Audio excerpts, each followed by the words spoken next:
Sir 'Chiranjeevi' గారు బీజేపీలో చేరే అవకాశాలున్నాయని, ఆయన కేంద్ర మంత్రిని చేసే అవకాశాలు కూడా మెండుగా ఉన్నాయని జెప్పేసి మరి చర్చలైతే జరుగుతున్నాయి సార్. అంటే దీనికి కారణం సంక్రాంతి సెలబ్రేషన్స్‌లో మోదీ గారితో పాటు 'చిరంజీవి' గారు కూడా హాజరయ్యారు కిషన్ రెడ్డి గారి ఇంట్లో ఢిల్లీలో. సో, ఈ మధ్య కాలంలో అంటే రాజకీయ అతీత అన్ని ఈవెంట్‌లకు మోదీ గారు వస్తున్నారంటే 'చిరంజీవి' గారు కూడా రావడం మనం జూస్తున్నాం. సో, బీజేపీకి 'చిరంజీవి' గారి పైన ప్రేమ ఎక్కువైందన్నట్టు కూడా చాలా మంది మాట్లాడుతున్నారు. మరి ఈ నేపథ్యంలో నిజంగా 'చిరంజీవి' గారు బీజేపీలో చేరబోతున్నారా? ఆయన కేంద్ర మంత్రి ఇచ్చే అవకాశం ఏమన్నా ఉందా? 'చిరంజీవి' గారిది అంటే 'పవన్ కళ్యాణ్' గారిది వ్యూహం ఏ రకంగా ఉంది? మరి మోదీ గారు అంటే మోడీ బీజేపీ పార్టీకి కొన్ని రకాల పద్ధతులు ఉన్నాయి. అందులో ఒకటేందంటే, ఏ రంగంలో సెలబ్రిటీలైనా జర్నలిజంలో గావచ్చు, సినిమా రంగంలో గావచ్చు, సామాజిక రంగంలో గావచ్చు, ఏ రంగంలో సెలబ్రిటీలైనా వాళ్ళతో మంచిగా ఉండడం, వాళ్ళని కలవడం, వాళ్ళకి అవార్డులివ్వడం, ఇవన్నీ బీజేపీ నేషనల్ వైడ్‌గా ఆహ్, ఫాలో అవుతుంది. గత కొంతకాలంగా మనం గాని అబ్జర్వ్ చేస్తే ప్రతి రాష్ట్రంలో గూడా ఎవరెవరు సోషల్ ఇన్‌ఫ్లుయెన్సర్‌లున్నారు, ప్రజల్ని ఇన్‌ఫ్లుయెన్స్ చేయగలిగిన వాళ్ళు ఎవరెవరున్నారు గుర్తించి, వాళ్ళ ఇళ్ళకి భోజనాలకెళ్ళడం, వాళ్ళతో సమావేశం అవ్వడం, లంచ్ మీటింగ్‌లో, డిన్నర్ మీటింగ్‌లో పెట్టుకోవడం, వాళ్ళకి అవార్డులివ్వడం, ఇట్లాంటి కార్యక్రమం అనేది బీజేపీ ప్లాన్డ్‌గా చేస్తుంది. ఆ క్రమంలో భాగంగానే ముందు నుంచి కూడా ఇటు పవన్ కళ్యాణ్‌తోను, చిరంజీవితో కూడా మోడీ ప్రభుత్వం మంచిగా ఉంటుంది. ఎందుకంటే ఈ 2 రాష్ట్రాల్లో గూడా మెగా ఫ్యామిలీ చాలా ఇన్‌ఫ్లుయెన్సింగ్ ఫ్యామిలీ. అట్లా at the same time mega family Kapu సామాజిక వర్గానికి చెందింది కాబట్టి 2 రాష్ట్రాల్లో గూడా బలమైన కాపు సామాజిక వర్గం ఉంది. దాదాపు 2 రాష్ట్రాల్లో కలిపితే ఒక 30% వరకు కాపు సామాజిక వర్గం ఉంటది కాబట్టి, అటువంటి ఒక స్ట్రాంగ్ సామాజిక వర్గం ఎందుకంటే అది యాస్పిరేషనల్ సామాజిక వర్గం పొలిటికల్‌గా. ఎందుకంటే ప్రధానంగా మనకి 2 రాష్ట్రాల్లో కూడా చూస్తే 1983 తర్వాత ముఖ్యంగా ఆంధ్రప్రదేశ్‌కొచ్చే విషయం వస్తే ఎన్టీఆర్ తర్వాత ఓన్లీ కమ్మారెడ్డి వీళ్ళిద్దరూ ఈ 2 కులాల నుంచే ముఖ్యమంత్రులయ్యారు. ఇప్పుడు కాపు సామాజిక వర్గం ఆర్థికంగా, సామాజికంగా బలపడింది. వాళ్ళకి పొలిటికల్‌గా పవర్ కావాలి. కాబట్టి వాళ్ళు బీసీలని, దళితుల్ని వీళ్ళని ఏకం చేసుకొని వాళ్ళు పవర్‌లోకి రావాలి. వాళ్ళ దీంట్లో నుంచి ముఖ్యమంత్రి రావాలనేది ఆకాంక్ష ఉంది కాబట్టి, దీన్ని అర్థం చేసుకొని మోడీ ప్రభుత్వం బీజేపీ పార్టీ ఈ రంగాల్లో ఎవరెవరున్నారో వాళ్ళని తీసుకొని వాళ్ళతో కలవడం అవన్నీ కూడా చేస్తుంది. సో, అట్లాగే మనం చూసాం గతంలో కూడా కాపు ముఖ్యమంత్రి అనే కాన్సెప్ట్ ఆంధ్రప్రదేశ్‌లోకొచ్చింది. ఇక్కడేమో తెలంగాణలో బీసీ ముఖ్యమంత్రి అన్నారు. ఎందుకంటే తెలంగాణలో కాపు పాపులేషన్ తక్కువుంటారు. ఆంధ్రప్రదేశ్‌లో ఎక్కువుంటారు. సో, ఈ కాంటెక్స్ట్‌లో గతంలో కూడా అల్లూరి సీతారామరాజు జరిగినప్పుడు కూడా చిరంజీవిని పిలిపించారు. అట్లాగే పవన్ కళ్యాణ్ ప్రమాణ స్వీకారోత్సవం జరిగినప్పుడు కూడా చిరంజీవితో వాళ్ళిద్దరు అన్నదమ్ములతో ఎంత క్లోజ్‌గా ఉన్నాడో మోడీ మనం చూసాము. ఆ రకంగా ఇప్పుడు లేటెస్ట్‌గా ఒక సంచలనం ఏం ఏం జరుగుతుందంటే, సంక్రాంతి సందర్భంగా ఢిల్లీలో కిషన్ రెడ్డి ఒక ప్రోగ్రామ్‌ని ఏర్పాటు చేశారు. ఆ సంక్రాంతిని జరుపుకోవడానికి ఆయన ఏర్పాట్లు ప్లాన్ చేశాడు. అందులో చిరంజీవిని ఆహ్వానించారు. దానికి మోడీ కూడా వచ్చాడు.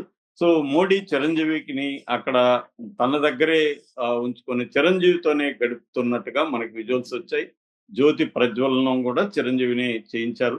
సో, ఆ రకంగా చిరంజీవిని దగ్గర పెట్టుకోవడం చూస్తుంటే చిరంజీవి బీజేపీలోకెళ్తాడు అని కొన్ని పుకార్లొస్తున్నాయి. అట్లాగే రెండో పుకారు ఏందంటే చిరంజీవికి కేంద్ర ప్రభుత్వంలో మంచి పదవిస్తారు. క్యాబినెట్ ర్యాంకు అంటే మినిస్టర్ గావచ్చు లేదా ఆహ్, ఆయనకి రాజ్యసభ సభ్యత్వం ఇచ్చి కేంద్ర స్థాయిలో క్యాబినెట్ ర్యాంక్‌లో ఒక పదవి కూడా ఇస్తారు అనేది వార్తొస్తుంది. దానికి బలం చేకూర్చే విధంగానే మొత్తం పరిస్థితి మనకు కనబడుతుంది. ఎందుకంటే మోడీకి ప్రతి పొలిటికల్ పార్టీకి short term plans, long term plans ఉంటాయి. అలాగే మోడీకి కూడా ఒక లాంగ్ టర్మ్ ప్లాన్ ఉంది. అదేంటంటే కాపు సామాజిక వర్గాన్ని, కమ్మ సామాజిక వర్గాన్ని గాని కలిపితే బీజేపీ వితౌట్ చంద్రబాబు, లోకేష్ తామే అధికారంలోకి 2 రాష్ట్రాల్లో రావడానికి స్కోప్ ఉంటదనేది వాళ్ళ ప్లాను.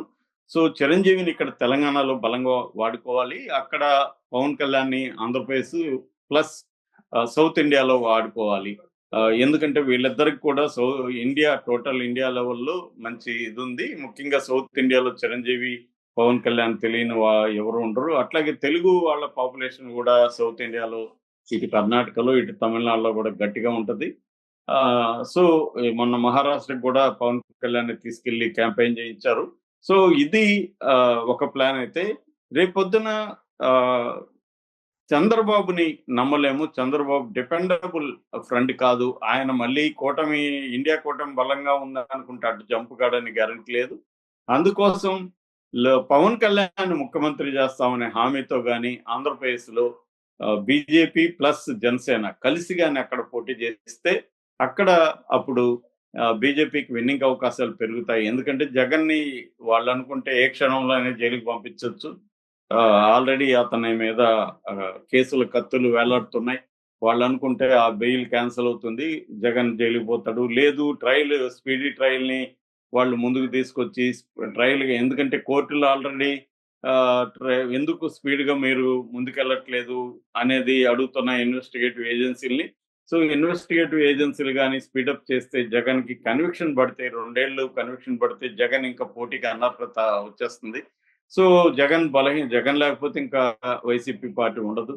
సో కాబట్టి ఆ వాక్యూమ్‌ని మనం గాని ఫిల్ చేసుకొని చంద్రబాబును పక్కన పెట్టి ఇటు మోడీ అండ్ పవన్ కళ్యాణ్ కలిసి గాని ఆంధ్రప్రదేశ్‌లో పోటీ చేయగలిగితే మనకి విన్నింగ్ అవకాశాలు ఉంటాయనేది మోడీకున్న ఆలోచన. అందుకని చిరంజీవిని ఎందుకంటే ఆయనకి మంచి కరిష్మా ఉంది. సో చిరంజీవిని గాని ఉపయోగించుకుంటే చిరంజీవి ఫ్యామిలీలో దాదాపు 10 మంది హీరోలు ఉన్నారు. సో వీళ్ళ ఇన్‌ఫ్లూయెన్స్ బలంగా ఉంటది. ఆల్రెడీ రామ్ చరణ్ దేశవ్యాప్తంగా ఆయనకి పలుకుబడి అంటే ఒక కరిష్మా ఉంది. సో కాబట్టి చిరంజీవి ఫ్యామిలీని ఉపయోగించుకుందాం. చిరంజీవిని మనం ఉపయోగించుకుందాం అనేది ఉంది. మరి చిరంజీవి డైరెక్ట్‌గా బీజేపీలో చేరతాడా? లేకపోతే ఒక ఇండివిడ్యువల్‌గా ఉంటాడా? లేదు ఆయన మామూలుగా అయితే టెక్నికల్‌గా చిరంజీవి ఇప్పుడు కూడా కాంగ్రెస్ పార్టీని మొన్న రేవంత్ రెడ్డి కూడా అల్లు అర్జున్ ఇష్యూలో చెప్పాడు. చిరంజీవి టెక్నికల్‌గా ఇప్పటికి మా కాంగ్రెస్ పార్టీలో ఉన్నాడని. కానీ ఆయన రాష్ట్ర విభజన తర్వాత ఎప్పుడు కూడా రాజకీయాల్లో లేడాయన. కాంగ్రెస్‌లో కూడా ఎక్కడ ఆయన పార్టిసిపేట్ చేయలేదు. నిజానికి ఆయన కాంగ్రెస్ వాళ్ళెవరు కూడా ఆయన్ని ఉపయోగించుకోవడం కూడా చేయలేదు. రాహుల్ గాంధీ గాని వీళ్ళెవరు కూడా ఆయన్ని పట్టించుకోలేదు. ఓన్లీ మోడీనే పట్టించుకుంటున్నాడు. కాబట్టి చిరంజీవి కూడా తనని పట్టించుకొని కాంగ్రెస్ జోలికి ఎందుకెళ్ళాలి? మోడీతోనే ఉందాం అనేది ఆయన కూడా అనుకునే అవకాశం ఉంది. ఎందుకంటే ఆల్రెడీ ఆయన కేంద్ర మంత్రిగా చేశాడు. మనకు తెలుసు ప్రజారాజ్యం పెట్టిన తర్వాత కాంగ్రెస్‌లోకి విలీనం చేసిన తర్వాత దానికి బదులుగా ఆయనకి కేంద్ర మంత్రి పదవి ఆఫర్ చేసింది సోనియా ప్రభుత్వం. సో అలాగా ఇప్పుడు మళ్ళీ మోడీ కూడా చిరంజీవిని వాడుకొని ప్రధానంగా ఇక్కడ వాళ్ళు తెలంగాణలో ఎందుకంటే వాళ్ళకి ఆంధ్రతో పోలిస్తే బీజేపీ తెలంగాణలో చాలా స్ట్రాంగ్‌గా ఉంది. మొన్న ఎంపీ ఎలక్షన్‌లో కూడా వాళ్ళకి దాదాపు 20% ఓట్ షేర్ పెరిగింది. సో ఈ కాంటెక్స్‌లో చిరంజీవిని ఇక్కడ తెలంగాణలో కూడా యూజ్ చేసుకోవాలి అన్న ఒక యాంగిల్ అయితే ఉంది.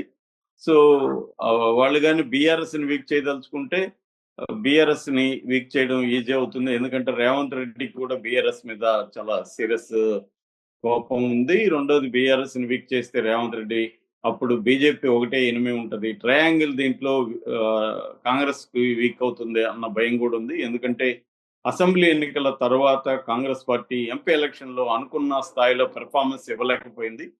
సో అందుకని బీఆర్ఎస్‌ని వీక్ చేయాలనేది రేవంత్ రెడ్డి ముందున్న టార్గెట్. దానికి గాని మోడీ ప్రభుత్వం కోఆపరేట్ చేస్తే బీఆర్ఎస్ వీక్ అయితే అప్పుడు బీజేపీ ఇక్కడ ఒక బీసీని ముఖ్యమంత్రిగా అనౌన్స్ చేసి మేము వస్తే బీసీకి ముఖ్యమంత్రి ఇస్తామని చెప్పి అనౌన్స్ చేసి ముందుకెళ్లే అవకాశం ఉంటది.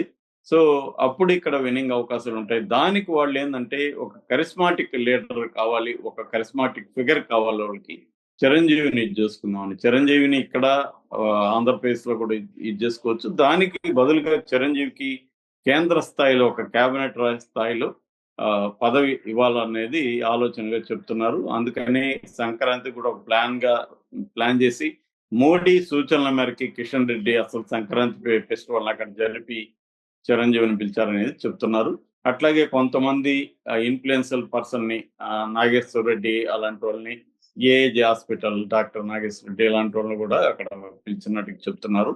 సో ఏం జరుగుతుంది అనేది మనకి కొద్ది కాలం తర్వాత కానీ క్లారిటీ వచ్చే అవకాశం లేదు. Okay sir. Thank you so much sir.